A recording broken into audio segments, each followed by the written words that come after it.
പുരുഷന്മാർക്കും ഒരു കമ്മീഷൻ വേണം, ഒരു കമ്മീഷൻ ഫോർ മെൻ. അദ്ദേഹം അവിടെയും ജോലിയാക്കി കാണും, പുള്ളി അവിടെ ഓളം ഉണ്ടാക്കുന്ന വ്യക്തിയാണ്, അവിടെ എല്ലാവർക്കും ഒരു സന്തോഷം അദ്ദേഹം പകർന്നു കാണും. ആണുങ്ങളെ ഇവിടെ ആർക്കും കരിവാരിത്തേക്കാം, ആക്രമിക്കാം. അപ്പോൾ എനിക്കെതിരെ ഇന്നലെ വനിതാ കമ്മീഷൻ പറയുകയുണ്ടായി, രാഹുൽ ഈശ്വരത്തിലെ കേസ് എടുക്കണം. എന്തിനാണ് മാഡം? തുല്യത വേണമെങ്കിൽ വനിതാ കമ്മീഷൻ ഉണ്ടെങ്കിൽ പുരുഷ കമ്മീഷൻ വേണ്ടേ? തുല്യത എന്ന് പറഞ്ഞാൽ രണ്ടുപേരും ഒരുപോലെ എന്നല്ലേ അർത്ഥം? ഞാൻ കൈവച്ചൊരാളെ അടിച്ചു, വേറൊരാൾ കൊന്നു കാണും, പക്ഷേ ആ കൊന്നത് കാരണം ഞാൻ കൈവച്ചടിച്ചതിനെ ന്യായീകരിക്കാൻ പറ്റില്ല. പെരിയ കൊലക്കേസ്, TP കേസ്, ഇവർക്കൊക്കെ ജാമ്യം കിട്ടുന്നുണ്ട്. അവർ വിചാരിക്കുമ്പോൾ തന്നെ ജാമ്യം കിട്ടി പുറത്തിറങ്ങുന്നുണ്ട്. പുരുഷന്മാർക്കെതിരെ പൊതുവെ ഉണ്ടാകുന്ന കേസുകൾക്ക് പുരുഷന്മാരെ സഹായിക്കാൻ ആരുമില്ല എന്ന് പറയുന്ന സത്യമാണ്. വെറുതെ ഫേസ്ബുക്കിൽ ഒരു പോസ്റ്റ് എഴുതിയിടുകയാണ്, ആണ് ജയിലിലാവുകയാണ്. ആർക്കും സ്വന്തം വീട്ടിൽ നിന്ന് പോസ്റ്റാണ്. അദ്ദേഹം ബോച്ചയെ രൂക്ഷമായി വിമർശിക്കുകയും എന്നാൽ ബോച്ചയോട് കരുണ കാണിച്ചുകൊണ്ട് ജാമ്യം കൊടുക്കുകയും ചെയ്യും. ആയിരക്കണക്കിന് ആൾക്കാർക്ക് ജോലി കൊടുത്തു, നൂറുകണക്കിന് ആൾക്കാർക്ക് വീട് വെച്ചു കൊടുത്തു.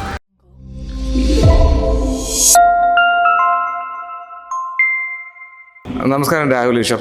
ഇപ്പം ജാമ്യം കിട്ടിയിട്ടും ബോബി ചെമ്മണ്ണൂർ എന്തുകൊണ്ട് ജയിലിൽ നിന്ന് ഇറങ്ങുന്നില്ല? നമ്മൾ എല്ലാവരും ശ്രദ്ധിക്കേണ്ട ഒരു കാര്യം, നമുക്ക് കോടതിയോടുള്ള ബഹുമാനം അബ്സല്യൂട്ട് ആയിരിക്കണം. നമുക്ക് കോടതിയോടുള്ള ബഹുമാനം എന്താ പറയുന്നത്, മൗലികമായി തന്നെ നമ്മൾ കാത്തു സൂക്ഷിക്കേണ്ട ഒരു കാര്യമാണ്. അബ്സല്യൂട്ട് ആൻഡ് അൺകണ്ടീഷണൽ, ഉപാധികളൊന്നുമില്ലാതെ നമ്മൾ കോടതിയോടുള്ള ബഹുമാനം കാത്തു സൂക്ഷിക്കേണ്ടത്. അതുകൊണ്ട് ഒരു കാരണവശാലും കോടതിയെ അവഹേളിക്കുന്ന, അപമാനിക്കുന്ന ഒരു സമീപനം നമ്മുടെ ഭാഗത്തുനിന്ന് ഉണ്ടാകരുത്.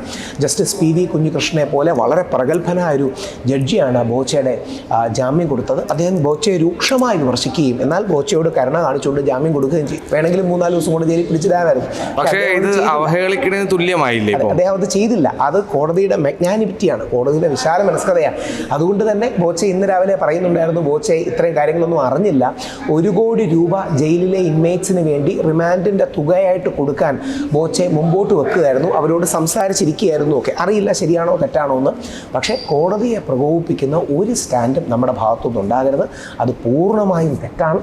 ബഹുമാനപ്പെട്ട കോടതികളെ പൂർണ്ണമായും അംഗീകരിച്ച് കോടതിക്ക് വിധേയപ്പെട്ടാണ് നമ്മൾ ജീവിക്കേണ്ടത്. അത് പറയുന്നതിൻ്റെ റീസൺ, കോടതികളാണ് ഈ നാടിൻ്റെ ബാലൻസ് കാത്തു സൂക്ഷിക്കുന്നത്. ഈ നാടിൻ്റെ സന്തുലനം, സമവായം, സമചിത്തത ഒക്കെ കാത്തു സൂക്ഷിക്കുന്നതിൽ കോടതികൾക്ക് വലിയ പങ്കാണ്.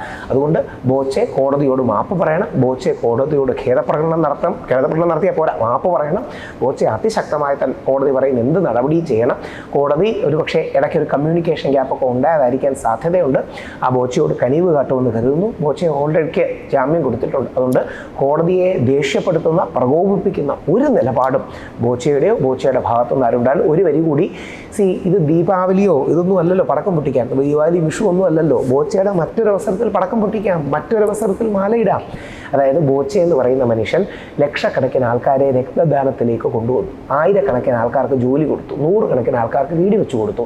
അതൊക്കെ ചെയ്തു വരുന്ന ബോച്ചയെ പടക്കം പൊട്ടിച്ച് മാലയിട്ട് സ്വീകരിച്ചാൽ മതി. ബോച്ച സ്വാതന്ത്ര്യ സമരത്തിന് പോയിട്ടൊന്നും അല്ലല്ലോ ജയിലിൽ നിന്ന് വരുന്നത്, ഒരു വാക്ക് തെറ്റായി പറഞ്ഞു പോയോണ്ടാണ്. ബോച്ച ഇത്രയും നാളും ചെയ്ത നല്ല കാര്യങ്ങളെയൊക്കെ ഇത് വെച്ച് മറയ്ക്കാൻ ശ്രമിക്കണ്ട, മായ്ക്കാൻ അല്ല സാറേ, അത് മറയ്ക്കാൻ ശ്രമിക്കുന്നതല്ല, ഇപ്പൊ കോടതിയെ അവഹേളിക്കുന്ന രീതിയിലാണല്ലോ ഇപ്പൊ ഈ ഒരു ഇത് വന്നിട്ടുള്ളത്. അംഗീകരിക്കാൻ പറ്റില്ല, അത് തെറ്റ് തന്നെയാണ്. അത് ബോച്ച അതിന് മാപ്പ് പറയണം.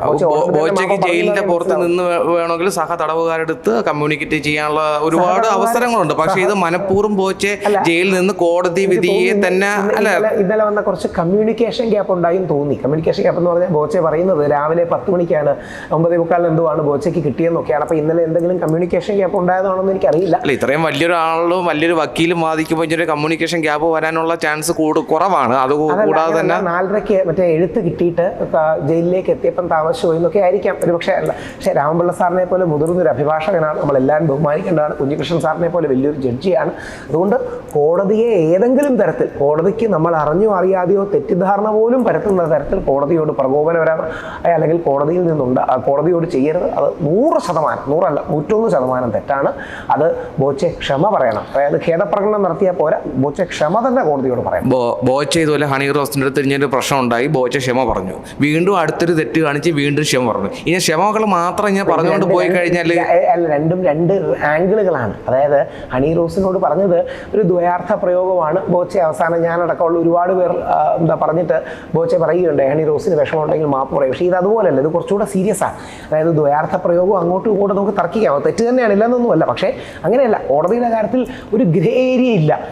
കോടതി മറ്റേ കാര്യത്തിൽ ഈ വൈറ്റും ബ്ലാക്കും അല്ല, ഗ്രേ ഏരിയ ഉണ്ടെന്ന് നമ്മൾ പറയും. കോടതിയുടെ വിഷയത്തിൽ ഒരു ഗ്രേ ഏരിയ ഇല്ല, വൈറ്റ് മാത്രം മാത്രമേ ഉള്ളൂ. പക്ഷേ ജഡ്ജിനെയൊക്കെ അപമാനിക്കുന്ന രീതിയിലാണല്ലോ കാര്യം. ജാമ്യം കൊടുത്തിട്ട് പോലും അതിൻ്റെ അകത്തങ്ങ് നിൽക്കുകയാണ്. കാര്യം എന്ന് പറഞ്ഞാൽ എന്തായാലും ബോബി ചെമ്മന്നൂരിക്ക് ജാമ്യം കിട്ടിയ കാര്യം പറഞ്ഞ് ഇവർ മനഃപൂർവ്വം ബോബി ചെമ്മന്നൂർ ചെയ്ത ഒരു ഷോ, അതായത് മറ്റുള്ളവരുടെ മുമ്പിൽ കോടതിക്ക് ഇപ്പം ജാമ്യം കൊടുത്താലും എനിക്ക് എൻ്റെ സമയമാകുമ്പോഴേ ഇറങ്ങുമ്പോൾ. എനിക്കറിയില്ല. ഇന്ന് ബോച്ചെ 1-2 മാധ്യമങ്ങളോട് സംസാരിച്ചത് ഞാൻ കാണുകയുണ്ടായി. ഒരു കാരണവശാലും, അതാണ് പറഞ്ഞത്, ഇനി തെറ്റിദ്ധാരണയുടെ ബേസിലാണെങ്കിൽ പോലും കോടതിയോട് നിർവ്യാജ്യം, നിർബാധം, നിരുപാധികം മാപ്പ് പറയാൻ ബോച്ചെ ബാധ്യസ്ഥനാണ്. കാര്യം എന്താ അറിയോ, കോടതിയൊക്കെ വളരെ സീരിയസ് ആയിട്ട് നമ്മൾ കാണണം. ഇതൊക്കെ എന്താ പറയുക, ഇങ്ങനെ ഒരു മെന്റാലിറ്റി ഉള്ള ഒരാള് ഈ പറഞ്ഞത്, ഇപ്പൊ താങ്കൾ പറഞ്ഞിട്ടുണ്ടായിരുന്നു ഒരുപാട് സഹായങ്ങൾ, ബ്ലഡ് ഡൊണേഷൻ ഒക്കെ ചെയ്തിട്ടുണ്ട്. ഓക്കെ, നല്ല കാര്യങ്ങളൊക്കെ ചെയ്തിട്ടുണ്ട്, ഇല്ലെന്ന് പറയുന്നില്ല. പക്ഷെ നല്ല കാര്യങ്ങൾ ചെയ്തിട്ടുണ്ടെന്ന് പറഞ്ഞുകൊണ്ട് ചീത്ത കാര്യങ്ങൾ ചെയ്യാനുള്ളൊരു ലൈസൻസ് മാത്രമാണോ ഈ നല്ല കാര്യങ്ങൾ? ഒരിക്കലും കറക്റ്റാണ്. അതായത് അദ്ദേഹം ചെയ്ത നല്ല കാര്യങ്ങളെ കൊണ്ട് ചീത്ത കാര്യങ്ങളെ നമ്മൾ പറയാതിരിക്കരുത്. അതേപോലെ ചീത്ത കാര്യങ്ങൾ ഉള്ളതുകൊണ്ട് നല്ല കാര്യങ്ങളെ കാണാതെ ഇരിക്കരുത്. ബോച്ചയ്ക്ക് ഒരുപാട് പോസിറ്റീവ്സ് ഉണ്ട്, എന്നാൽ നെഗറ്റീവും ഉണ്ട്. ആ നെഗറ്റീവ് കാരണം പോസിറ്റീവ്സിനെയോ പോസിറ്റീവ്സ് കാരണം നെഗറ്റീവ്സിനെയോ കാണാതിരിക്കരുത്. അതുകൊണ്ട് ബോച്ചെ തീർച്ചയായിട്ടും കോടതിയോട് നിരുപാധികം, ഒരാളെ സഹായിച്ചില്ലെങ്കിലും ഒരാളെ ഉപദ്രവിക്കരുത് എന്നാണല്ലോ. അപ്പം ഒരാളുടെ ഇപ്പം സഹായിച്ചില്ലെങ്കിലും ഇപ്പം അയാളുടെ പറ്റി മറ്റേ രീതിയിലോ അല്ലെ വേറൊരു രീതിയിലോ പറയുന്നത് ശരിയായിട്ടുള്ളൊരു കാര്യമാണോ? അല്ല, അവിടെയാണ്. അതെ, അവിടെയാണ് ബോച്ചെ ഒരു തമാശയ്ക്ക് പറയുന്നതാണ്, പല കാര്യങ്ങളും ലൈറ്റ് ഹാർട്ടഡായി പറയുന്നതാണ്. അദ്ദേഹം എന്ന് പറഞ്ഞ ബിസിനസ്മാൻ കുറച്ചുകൂടെ അത് സീരിയസ് ആയും കുറച്ചുകൂടെ എന്താ പറയണേ, ജനങ്ങൾക്ക് വേണം. കാര്യം ബോച്ചെ ഈ നാടിന് ഇനിയും ആവശ്യമാണ്, ഇനി ഒരുപാട് സേവനങ്ങൾക്ക് ആവശ്യമാണ്, പാവപ്പെട്ട ഒരുപാട് പേർക്ക് ബോച്ചെ ആവശ്യമാണ്. അതുകൊണ്ട് നല്ല കാര്യങ്ങൾ തുടരുക. ഇതെനിക്ക് തോന്നുന്നു ഒരു കമ്മ്യൂണിക്കേഷൻ ഗ്യാപ്പ് സംഭവിച്ചതാണ്, ഒരു കാരണവശാലും ന്യായീകരിക്കാൻ കഴിയാത്തതാണ്. ഇനിയും ബോച്ചയുടെ ഭാഗത്തുനിന്ന് തെറ്റിദ്ധാരണയാണെങ്കിലും ശരിയായ ധാരണയാണെങ്കിലും നിർബാധം, നിരുപാധികം, നിർവ്യാജ്യം കോടതിയോട് അതിന് മാപ്പ് ചോദിക്കണം. അതും ജസ്റ്റിസ് പി വി കുഞ്ഞികൃഷ്ണൻ പോലെ ഒരു വലിയ ജഡ്ജി, അദ്ദേഹം നല്ല എന്താ പറയുക കരുണയിലാണ് അദ്ദേഹത്തിന് ജാമ്യം അനുവദിച്ചത്. വേണമെങ്കിൽ 2-3 ദിവസം കിടക്കട്ടെ എന്ന് കൂടെ വിചാരിക്കാറുണ്ട്. പക്ഷെ അങ്ങനെയൊന്നും വിചാരിച്ചില്ല. ബോച്ചയെ ശക്തമായി വിമർശിക്കുകയും മറ്റും ചെയ്തു. സ്റ്റീവ് മരബോലി എന്ന് പറയുന്ന ഒരു അമേരിക്കൻ ചിന്തകനെ കോട്ട് ചെയ്തുകൊണ്ടാണ് വിധി പോലും തുടങ്ങുന്നത്. അതുകൊണ്ട് ഒരു കാരണവശാലും സ്ത്രീകളെ അപമാനിക്കരുത്. കറുത്തതെന്നോ വെളുത്തതെന്നോ തടിച്ചതെന്നോ മെലിഞ്ഞതെന്നോ ഒന്നും പറഞ്ഞ് അപമാനിക്കരുതെന്നൊക്കെ പറഞ്ഞ് വളരെ സ്ത്രീപക്ഷത്തെ ഉയർത്തിപ്പിടിച്ചുകൊണ്ട് തന്നെ എന്നാൽ ബോച്ചയെ കൂടി ചെയ്യണം. ഒരു ബാലൻസ്ഡ് ആണ്. ഇതെല്ലാം സമ്പൂർണ്ണമാണല്ലോ, ഈ ബാലൻസിലാണ് കളി. ആ ബാലൻസിലാണ് കോടതി വന്നത്. അതുകൊണ്ട് കോടതിയുടെ വിധിന്യായത്തെ ബഹുമാനിക്കണം. കോടതി തന്ന കരുണയെ നമ്മൾ തിരിച്ചറിയണം, അല്ലെങ്കിൽ കനിവിനെ തിരിച്ചറിയണം, അത് സ്വീകരിക്കണം. അതോടൊപ്പം ബോച്ചെ 1 കോടി രൂപ കൊടുക്കുമെന്നാണ് ഇപ്പോൾ അനൗൺസ് ചെയ്തിരിക്കുന്നത്. നല്ല കാര്യം. അങ്ങനെ ഒരുപാട് പേർക്ക് ജയിലിൽ കാശില്ലാതെ, അതായത് ബെയിലിൻ്റെ തുക കെട്ടിവെക്കാൻ പറ്റാതെ ഇപ്പോൾ അവർക്കെല്ലാം വെളിയിൽ ഇറങ്ങാൻ ഒരു അവസരം കൂടിയാകട്ടെ. ബോച്ചെ ജയിലിൽ വന്നത് അവർക്കും കൂടി നന്മയായി മാറട്ടെ. പക്ഷേ ബോച്ചെ ഇത് റിസ്ക് എടുക്കരുത്. കാര്യം ദൂരവ്യാപകമായി ബോച്ചയ്ക്ക് അത് ബോബി ചെമ്മണ്ണൂരിന് അത് ദോഷം ചെയ്യും. കേരളത്തിൽ ബോബി ചെമ്മണ്ണൂരിനെ കൊണ്ടുണ്ടാകുന്ന ഗുണങ്ങൾക്ക് ദോഷം ചെയ്യും. ബോച്ചെ ഇതേപോലെ മുൻപ് ഇതുപോലെ പൈസ കൊടുത്ത് ഇതുപോലെ ജയിലിൽ കഴിയണമെന്ന ഒരു ഉണ്ടായിരുന്നു. അതിനെ കുറിച്ച് മുമ്പ് അദ്ദേഹം തന്നെ അങ്ങോട്ട് കാശ് ഒരു പബ്ലിസിറ്റിക്ക് വേണ്ടിയിട്ടല്ലേ ഇതെല്ലാം ചെയ്യുന്നത്? അല്ല, പുള്ളിക്ക് എന്ത് പബ്ലിസിറ്റി ആഗ്രഹം? പുള്ളിക്ക് ചാനലുകൾ വലുതും സ്വന്തമായിട്ട് പുള്ളി ഇതുപോലെ പറഞ്ഞ് ദ്വയാർത്ഥങ്ങൾ പറഞ്ഞു തന്നെയാണ് പബ്ലിസിറ്റി ഉണ്ടാക്കി വന്നത്. നമ്മുടെ ചാനലുകളിലെല്ലാം പുള്ളിക്ക് കാശ് വെച്ച് പുള്ളിയുടെ ലൈവ് എടുപ്പിച്ചൂടെ? അപ്പം അതൊന്നുമല്ല. പക്ഷെ പുള്ളി ഒരു മാവറിക്കാണ്. മാവറിക് എന്ന് പറഞ്ഞാൽ സ്വന്തമായി പാതകൾ വെട്ടിത്തെളിക്കുന്ന ഒരു വ്യക്തി എന്നൊക്കെയാണ്. വിഭിന്നനാണ്, വ്യത്യസ്തനാണ്. അതുകൊണ്ട് ബോച്ചയ്ക്ക് അങ്ങനെയൊന്നുമല്ല. ബോച്ചയ്ക്ക് അതിനൊന്നും ആവശ്യമില്ല. പക്ഷേ ബോച്ചയ്ക്ക് ഇപ്പം ലൈഫിൽ വലിയൊരു ലേണിംഗ് എക്സ്പീരിയൻസ് ആയി കാണും, ജയിലും എക്സ്പീരിയൻസ് ആയി കാണും. അവിടെ കിടക്കുന്ന ആൾക്കാരെ കാണുമ്പോൾ അതിൽ നിന്നും വലിയൊരു തിരിച്ചറിവ് ഉണ്ടായി കാണും. ഞാൻ ജയിലിൽ കിടന്നിട്ടുള്ളതുകൊണ്ട് അറിയുന്നത്, പോകുമ്പോഴാണ് നമുക്ക് എൻ്റെ വിഷമവും കാര്യങ്ങളും ഒക്കെ മനസ്സിലാകുന്നത്, അല്ലെങ്കിൽ അവിടെ ഉള്ളവരുടെ വിഷമവും മനസ്സിലാകുന്നത്. ആ എല്ലാ തടവുകാർക്കും ബോച്ചെ, എൻ്റെ റിക്വസ്റ്റ് എന്ന് പറഞ്ഞാൽ അവരുടെ റിമാൻഡ് തുക ബോച്ചയായിട്ട് കെട്ടിവെക്കണം. ഒരുപാട് ബോബി ചെമ്മണ്ണൂർ സപ്പോർട്ടേഴ്സും അതിനെ പിന്തുണയ്ക്കും. ഇതിൻ്റെ മറ്റൊരു ആംഗിളിൽ നോക്കുകയാണെങ്കിൽ ഇപ്പോൾ ഈ ബോച്ചെ ദ്വയാർത്ഥം പ്രയോഗം നടത്തി, പക്ഷേ അത് ഡയറക്റ്റായിട്ട് ബോച്ചെ പറഞ്ഞതുമില്ല. പക്ഷേ ഇതിലും വലിയ തെറ്റുകൾ ചെയ്തവർ ഈ സമൂഹത്തിലുണ്ടല്ലോ. അപ്പോൾ അവർക്കെതിരെ എന്തുകൊണ്ട് അങ്ങനെ ഒരു വാദഗതി നമുക്ക് ഉയർത്താൻ പറ്റില്ല? കാര്യം ഓരോ കേസും അതിൻ്റെ മെറിറ്റിലെ കോടതി കാണും. അതായത് ഇപ്പോൾ ഉദാഹരണം പറയാം, ഞാനൊരു തെറ്റ് ചെയ്തു എന്നിരിക്കട്ടെ. ഞാൻ ഒരാളെ ഞാൻ കൈവച്ചൊരാളെ അടിച്ചു, വേറൊരാൾ കൊന്നു കാണും. പക്ഷേ ആ കൊന്നത് കാരണം ഞാൻ കൈവച്ചടിച്ചതിനെ ന്യായീകരിക്കാൻ പറ്റില്ല. ഈ കേസ് ആ കേസ് അതുകൊണ്ടല്ല, അയാളെ പിടിക്കണം. ബോച്ചയെക്കാട്ടി വലിയ തെറ്റുകൾ ചെയ്തിട്ടുള്ള ആൾക്കാരുണ്ടെങ്കിൽ അവരെ പിടിക്കണം, അറസ്റ്റ് ചെയ്യണം. അതിനൊരു ഇരട്ടത്താപ്പം പാടില്ല. പക്ഷേ നമ്മൾ നിയമത്തിൻ്റെ കണ്ണിൽ, കോടതിയുടെ കണ്ണിൽ വരുമ്പോൾ 2 കേസുകളും വിഭിന്നമാണ്. ഓരോ കേസും യുണീക്കാണ്, ഓരോ കേസും വ്യത്യസ്തമാണ് എന്നൊരു വ്യത്യസ്തമാണ്. അതുപോലെ ഞാൻ ചോദിച്ചെന്ന് പറഞ്ഞു കഴിഞ്ഞാൽ ഈ രാഷ്ട്രീയക്കാരുടെ കാര്യങ്ങളാണ് ചോദിച്ചത്. പെരിയ കൊലക്കേസ്, TP കേസ്, ഇവർക്കൊക്കെ ജാമ്യം കിട്ടുന്നുണ്ട്. അവർ വിചാരിക്കുമ്പോൾ തന്നെ ജാമ്യം കിട്ടി പുറത്തിറങ്ങുന്നുണ്ട്.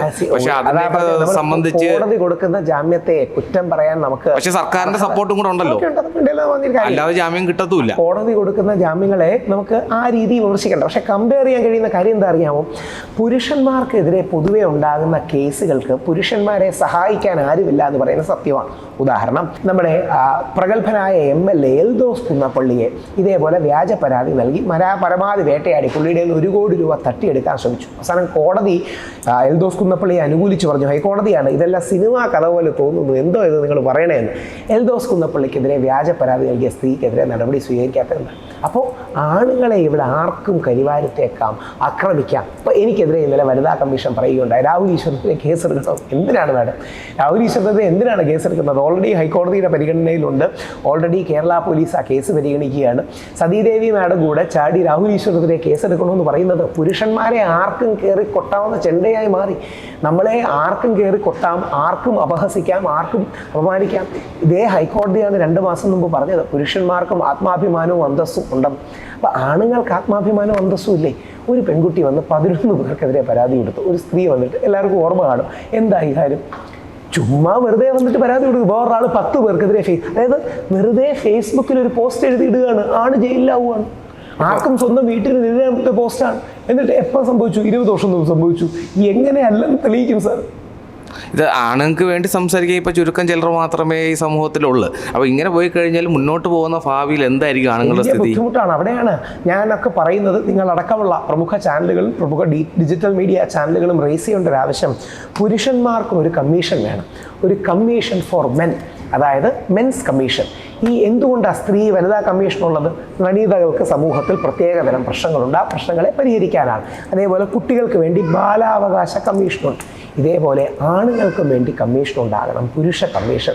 ആ മെൻസ് കമ്മീഷൻ ഉണ്ടെങ്കിൽ ഞാൻ അടക്കമുള്ള ആൾക്കാർക്ക് ഈ മെൻസ് കമ്മീഷനിൽ പോയി നമ്മുടെ പ്രശ്നങ്ങൾ പറയാനും നമുക്ക് നിയമപരമായ ഒരു കൈത്താങ്ങും കിട്ടും. ഇല്ലെങ്കിൽ നമ്മൾ ആണുങ്ങൾ ലീഗലി ഓർഫൻസാണ്, നിയമപരമായി നമ്മൾ അനാഥരാണ്, നമ്മൾ ലീഗലി ഓർഫൻസ് ആണ് എന്ന് നമ്മൾ തിരിച്ചറിയാം. കോടതിയും സർക്കാരും എല്ലാം എല്ലാവർക്കും തുല്യത വേണമെന്ന് പറയുമ്പോഴും അപ്പോഴും തുല്യത കിട്ടാതെ പോവുകയാണോ? തുല്യത വേണമെങ്കിൽ വനിതാ കമ്മീഷൻ ഉണ്ടെങ്കിൽ പുരുഷ കമ്മീഷനും വേണ്ടേ? തുല്യത എന്ന് പറഞ്ഞാൽ രണ്ടുപേരും ഒരുപോലെ എന്നല്ലേ അർത്ഥം. അപ്പം തുല്യത വേണമെങ്കിൽ സ്ത്രീ കമ്മീഷനും വനിതാ കമ്മീഷനോടൊപ്പം പുരുഷ കമ്മീഷൻ കൂടെ വേണം. അതല്ലേ എൻ്റെ തുല്യത. ഈ രണ്ട് തുല്യതയോടൊപ്പം ഇവർക്ക് ഇവരുടേതായ വൈജാത്യങ്ങളുണ്ട്, വ്യത്യാസങ്ങളുണ്ട്, വിഭിന്നതകളുണ്ട്, വ്യതിരിക്തതയുണ്ട്, അവർക്ക് അവരുടേതായ ഡിഫറൻസ് ഉണ്ട് എന്നുള്ളൊരു തിരിച്ചറിവും വേണം. ഞാനടക്കമുള്ളവർ പോരാടുന്നത് ആണുങ്ങൾക്ക് വേണ്ടി, കുടുംബത്തിന് വേണ്ടി, ഈ ഒരുമയ്ക്ക് വേണ്ടിയാണ്. തീവ്ര ഫെമിനിസ്റ്റുകൾ കുടുംബ സംവിധാനത്തെ ഇല്ലാതാക്കാനാണ് നോക്കുന്നത്, നമ്മുടെ സംസ്കാരത്തെ ഇല്ലാതാക്കാനാണ് നോക്കുന്നത്. പക്ഷെ ഞാനടക്കമുള്ളവർ നോക്കുന്നത് ആ സംസ്കാരത്തെ രക്ഷിച്ച് പുരുഷന്മാരെയും സ്ത്രീകളെയും രക്ഷിച്ച് പരസ്പരം യോജിപ്പോടുകൂടി മുമ്പോട്ട് പോകാനാണ്. അതുകൊണ്ട് ഈ പോരാട്ടം എല്ലാ ആണുങ്ങൾക്കും നമ്മുടെ കുടുംബങ്ങൾക്കും വേണ്ടിയാണ്. ഹണി റോസിന്റെ പോരാട്ടം സ്ത്രീകൾക്ക് വേണ്ടിയാണെങ്കിൽ അവരെ ബഹുമാനിക്കുന്നു. അതേപോലെ എൻ്റെ പോരാട്ടം പുരുഷന്മാർക്ക് വേണ്ടിയാണ്, കുടുംബങ്ങൾക്ക് വേണ്ടി. ഇങ്ങനെയൊക്കെ നിങ്ങൾ ഇങ്ങനെ പോരാടിക്കൊണ്ട് നിൽക്കുമ്പോൾ നിങ്ങൾ ജയിലിൽ പോകുന്നോ അല്ലെങ്കിൽ നിങ്ങളുടെ ഭാവിനെ അത് ബാധിക്കുമോ എന്ന് അങ്ങനെ ഒരു ചിന്താഗതി ഉണ്ടോ? ഒരുപക്ഷെ കാണാം, എന്നെ അറസ്റ്റ് ചെയ്യാം, ഇപ്പം വേണമെങ്കിലും അറസ്റ്റ് ചെയ്യാം. ബഹുമാനപ്പെട്ട ഹൈക്കോടതിയിൽ നിന്ന് നോട്ട് ടു അറസ്റ്റ് എനിക്ക് കിട്ടിയില്ല. അതുകൊണ്ട് ഈ 2 ആഴ്ചക്കുള്ളിൽ എപ്പം വേണമെങ്കിലും അറസ്റ്റ് ചെയ്യാം. ഇനി അറസ്റ്റ് ചെയ്താൽ പോലും ഹണി റോസിനെതിരെയുള്ള വിമർശനമോ എൻ്റെ പോരാട്ടമോ 1 ഇഞ്ച് കൂടുകയുമില്ല, കുറയുകയുമില്ല. അവസാനമായി ഒരു ചോദ്യം കൂടെ, ബോബി ചെമ്മണ്ണൂരിന്റെ അടുത്ത നീക്കങ്ങൾ ഇനി എന്തായിരിക്കും? ബോബി ചെമ്മണ്ണൂർ തികച്ചും വീട്ടിൽ ചെന്ന് റെസ്റ്റ് ചെയ്യുക, റിലാക്സ് ചെയ്യുക.